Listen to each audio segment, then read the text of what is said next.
രാജാക്കന്മാർ ഒന്നാം പുസ്തകം അധ്യായം 7.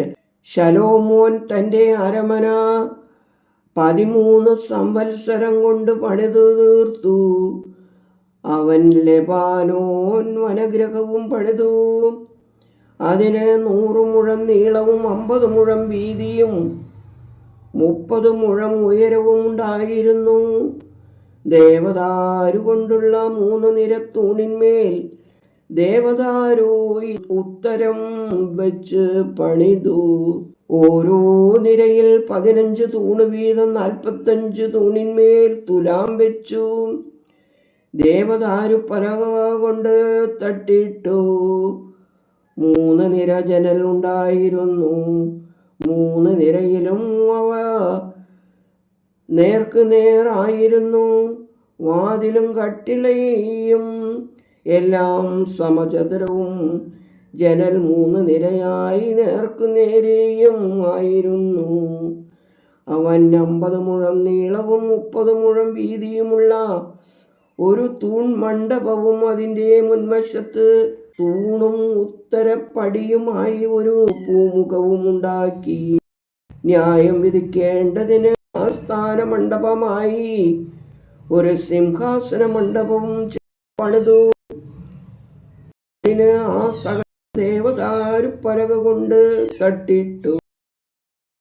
ഇതിൻ്റെ പണി പോലെ തന്നെ മണ്ഡപത്തിനപ്പുറം മറ്റേ പ്രാകാരത്തിൽ തനിക്ക് വസിപ്പാനുള്ള അരമന പണിതു. ഇവ ഒക്കെയും അടിസ്ഥാനം മുതൽ ഉത്തര കല്ലുവരെയും പുറത്തെ വലിയ പ്രാകാരം വരെയും കണക്കനുസരിച്ച് വെട്ടി. അകവും പുറവും വാൾ കൊണ്ട് അറുത്തെടുത്ത് വിശേഷപ്പെട്ട കല്ലുകൊണ്ടായിരുന്നു. അടിസ്ഥാനം 10 മുഴവും 8 മുഴവുമുള്ള വിശേഷപ്പെട്ട വലിയ കല്ലുകൊണ്ടായിരുന്നു. മേൽപ്പണി കണക്കിന് വെട്ടിയ വിശേഷപ്പെട്ട കല്ലുകൊണ്ടും ദേവദാരു കൊണ്ടും ആയിരുന്നു. ദേവാലയത്തിൻ്റെ അകത്തെ പ്രാകാരത്തിനും ആലയത്തിൻ്റെ മണ്ഡപത്തിനും ഉണ്ടായിരുന്നതുപോലെ വലിയ പ്രാകാരത്തിൻ്റെ ചുറ്റും 3 വരി ചെത്തിയ കല്ലും 1 വരി ദേവദാരുവും ഉണ്ടായിരുന്നു. ശലോമോൻ രാജാവ് സോരിൽ നിന്ന് ഹീരാം എന്നൊരുവനെ വരുത്തിയവൻ നഫ്താലി ഗോത്രത്തിൽ ഒരു വിധവയുടെ മകനായിരുന്നു. അവൻ്റെ പിതാവ് സോരുകാരനായ ഒരു മൂശാരിയത്രേ. അവൻ താമ്രം കൊണ്ട് സകലവിധ പണിയും ചെയ്യുവാൻ ജ്ഞാനവും ബുദ്ധിയും സാമർഥ്യവുമുള്ളവനായിരുന്നു. അവൻ ശലോമോൻ രാജാവിൻ്റെ അടുക്കൽ വന്നു. അവൻ കൽപ്പിച്ച പണിയെല്ലാം തീർത്തു. അവൻ 2 താമ്രസ്തംഭമുണ്ടാക്കി. ഓരോന്നിന് 18 മുഴം ഉയരവും 12 മുഴം ചുറ്റളവും ഉണ്ടായിരുന്നു. സ്തംഭങ്ങളുടെ തലയ്ക്കൽ വെപ്പാൻ അവൻ താമ്രം കൊണ്ട് 2 പോതിക വാർത്തുണ്ടാക്കി. പോതിക ഓരോന്നും 5 മുഴം ഉയരമുള്ളതായിരുന്നു.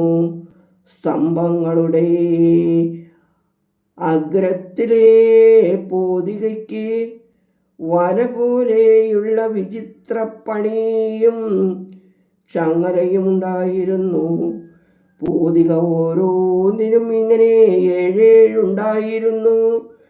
അങ്ങനെ അവൻ സ്തംഭങ്ങളെ ഉണ്ടാക്കി. അവയുടെ അഗ്രത്തിലുള്ള പോതിക മൂടത്തക്കവണ്ണം ഓരോ പോതികയുടെ വലപ്പണിക്കു മീതെ 2 വരി മാതളപ്പഴം ഉണ്ടാക്കി. മറ്റേ പോതികയ്ക്കും അവൻ അങ്ങനെ തന്നെ ഉണ്ടാക്കി.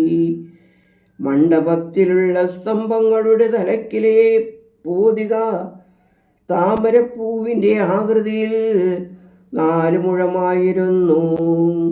രണ്ടു സ്തംഭത്തിൻ്റെയും അഗ്രത്തിൽ പോതിക ഉണ്ടായിരുന്നു.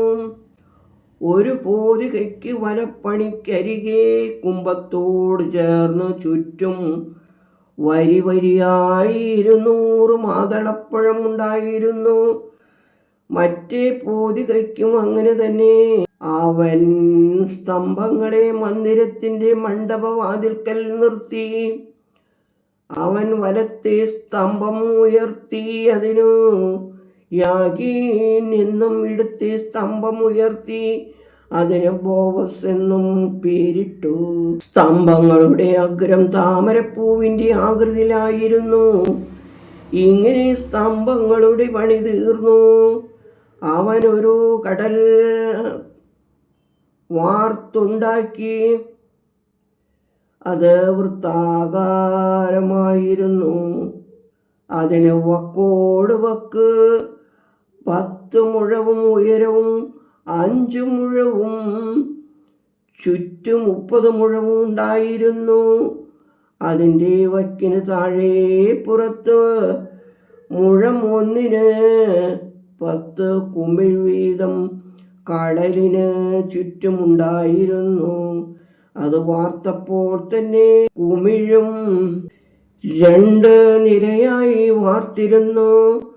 അത് 12 കാളയുടെ പുറത്ത് വച്ചിരുന്നു. അവയിൽ 3 വടക്കോട്ടും 3 പടിഞ്ഞാറോട്ടും 3 തെക്കോട്ടും 3 കിഴക്കോട്ടും തിരിഞ്ഞിരുന്നു. കടൽ അവയുടെ പുറത്ത് വച്ചിരുന്നു. അവയുടെ പൃഷ്ഠഭാഗം ഒക്കെയും അകത്തോട്ടായിരുന്നു. അതിൻ്റെ കനം 4 അങ്കുലം. അതിൻ്റെ വക്ക് പാനപാത്രത്തിൻ്റെ വക്ക് പോലെ താമരപ്പൂവിൻ്റെ ആകൃതിയിലായിരുന്നു.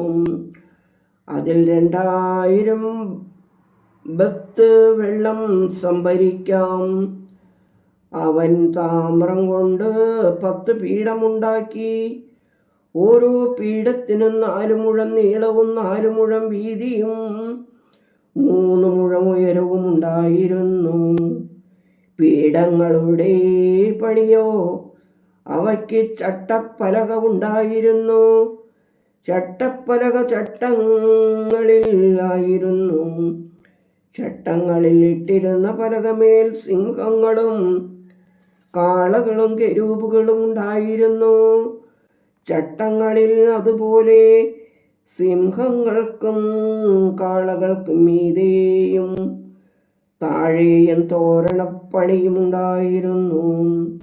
ഓരോ പീഠത്തിനും താമ്രം കൊണ്ടുള്ള 4 ചക്രവും താമ്രം കൊണ്ടുള്ള അച്ചുതണ്ടുകളും ഉണ്ടായിരുന്നു.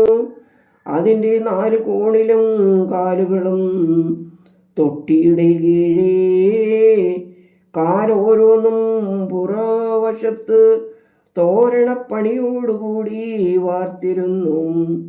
അതിൻ്റെ വായ്ച്ചട്ടക്കൂട്ടിന് അകത്ത് മേലോട്ടും 1 മുഴം ഉയരമുള്ളതും ആയിരുന്നു.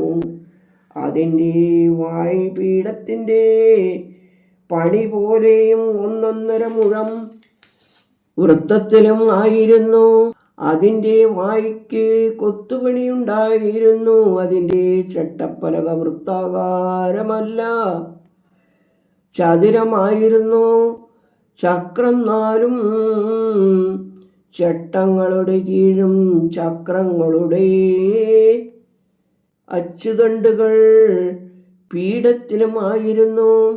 ഓരോ ചക്രത്തിൻ്റെ ഉയരം 1.5 മുഴം. ചക്രങ്ങളുടെ പണി രഥചക്രത്തിൻ്റെ പണി പോലെ.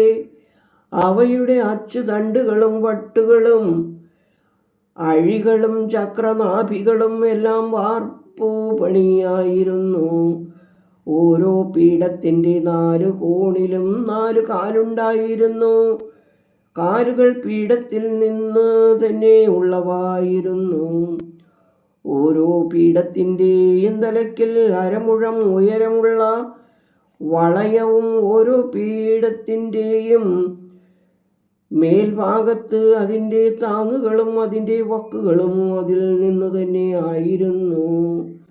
അതിൻ്റെ താങ്ങുകളുടെ തട്ടുകളിലും വക്കുകളിലും അതതിൽ ഇടമുണ്ടായിരുന്നതുപോലെ അവൻ കെരൂബ്, സിംഹം, ഈന്തപ്പന എന്നിവയുടെ രൂപം ചുറ്റും തോരണപ്പണിയോടുകൂടെ കൊത്തി. ഇങ്ങനെ അവൻ പീഠം 10 തീർത്തു. അവയ്ക്കെല്ലാം വാർപ്പും കണക്കും അളവും ഒരുപോലെയായിരുന്നു. അവൻ താമ്രം കൊണ്ട് 10 തൊട്ടിയുമുണ്ടാക്കി. ഓരോ തൊട്ടിയിൽ 40 ബത്ത് വെള്ളം കൊള്ളും. ഓരോ തൊട്ടിയിൽ 4 മുഴം 10 പീഠത്തിൽ ഓരോന്നിന്മേൽ ഓരോ തൊട്ടി വച്ചു. അവൻ 5 പീഠം ആലയത്തിൻ്റെ വലത്ത് ഭാഗത്തും 5 പീഠം ആലയത്തിൻ്റെ ഇടത്ത് ഭാഗത്തും വച്ചു. കടലോ അവൻ ആലയത്തിൻ്റെ വലത്ത് ഭാഗത്ത് തെക്ക് കിഴക്കായി വച്ചു. പിന്നെ ഹീരാം കലങ്ങളും ചട്ടുകങ്ങളും കലശങ്ങളും ഉണ്ടാക്കി. അങ്ങനെ ഹീരാം കർത്താവിൻ്റെ ആലയം സംബന്ധിച്ച് ശലോമോൻ രാജാവിന് വേണ്ടി ചെയ്ത പണികളെല്ലാം തീർത്തു. 2 സ്തംഭം, 2 സ്തംഭത്തിൻ്റെയും തലയ്ക്കലുള്ള ഗോളാകരമായ 2 പൂതിക, സ്തംഭങ്ങളുടെ തലയ്ക്കലുള്ള പൂതികകളുടെ 2 ഗോളം മൂടുവാൻ 2 വലപ്പണി, സ്തംഭങ്ങളുടെ തലയ്ക്കലുള്ള പൂതികകളുടെ 2 ഗോളം മൂടുന്ന ഓരോ വലപ്പണിയിലും ഈ 2 നിര മാതളപ്പഴമായി. 2 വലപ്പണിയിലും കൂടെ 400 മാതളപ്പഴം. 10 പീഠം, പീഠങ്ങളിന്മേലുള്ള 10 തൊട്ടി, ഒരു കടൽ, കടലിൻ്റെ കീഴെയുള്ള 12 കാളകൾ, കലങ്ങൾ, ചട്ടുകങ്ങൾ, കലശങ്ങൾ എന്നിവ തന്നെ. ദേവാലയത്തിൽ ശലോമോൻ രാജാവിനു വേണ്ടി ഹീരാം ഉണ്ടാക്കിയ ഈ ഉപകരണങ്ങളെല്ലാം മിനുക്കിയ താമ്രം കൊണ്ടായിരുന്നു. യോർദാൻ സമഭൂമിയിൽ സുക്കോത്തിനും സാരേദാനും മധ്യേ കളിമണ്ണുള്ള സ്ഥലത്ത് വച്ച് രാജാവ് അവയെ വാർപ്പിച്ചു. ഉപകരണങ്ങൾ അനവധിയായിരുന്നതുകൊണ്ട് ശലോമോൻ അവയൊന്നും തൂക്കിയില്ല. താമ്രത്തിൻ്റെ തൂക്കത്തിന് നിശ്ചയമില്ലായിരുന്നു. ശലോമോൻ കർത്താവിൻ്റെ ആലയത്തിനുള്ള സകല ഉപകരണങ്ങളും ഉണ്ടാക്കി. പൊൻപീഠം, കാഴ്ചയപ്പം വയ്ക്കുന്ന പൊന്മേശ, അന്തർമന്ദിരത്തിൻ്റെ മുമ്പിൽ വലത്ത് ഭാഗത്ത് 5ഉം ഇടത്ത് ഭാഗത്ത് 5ഉമായി പൊന്നുകൊണ്ടുള്ള വിളക്കു തണ്ടുകൾ, പൊന്നുകൊണ്ടുള്ള പുഷ്പങ്ങൾ, ദീപങ്ങൾ, ചവണകൾ, തങ്കം കൊണ്ടുള്ള പാനപാത്രങ്ങൾ, കത്രികകൾ, കലശങ്ങൾ, തവികൾ, തീച്ചട്ടികൾ, മഹാവിശുദ്ധ സ്ഥലമായ അന്തരാലയത്തിൻ്റെ വാതിലുകൾക്കും മന്ദിരമായ ആലയത്തിൻ്റെ വാതിലുകൾക്കും പൊന്നുകൊണ്ടുള്ള കെട്ടുകൾ എന്നിവ തന്നെ. അങ്ങനെ ശലോമോൻ രാജാവ് ദൈവത്തിൻ്റെ ആലയം പണി എല്ലാം തീർത്തു. ശലോമോൻ തൻ്റെ പിതാവായ ദാവീദ് നിവേദിച്ചിരുന്ന വെള്ളിയും പൊന്നും ഉപകരണങ്ങളും കൊണ്ടുവന്നു ദേവാലയത്തിലെ ഭണ്ഡാരത്തിൽ സൂക്ഷിച്ചു. ദൈവമേ, സ്തുതി നിനക്ക് യോഗ്യമാകുന്നു. പാറകുമോർ.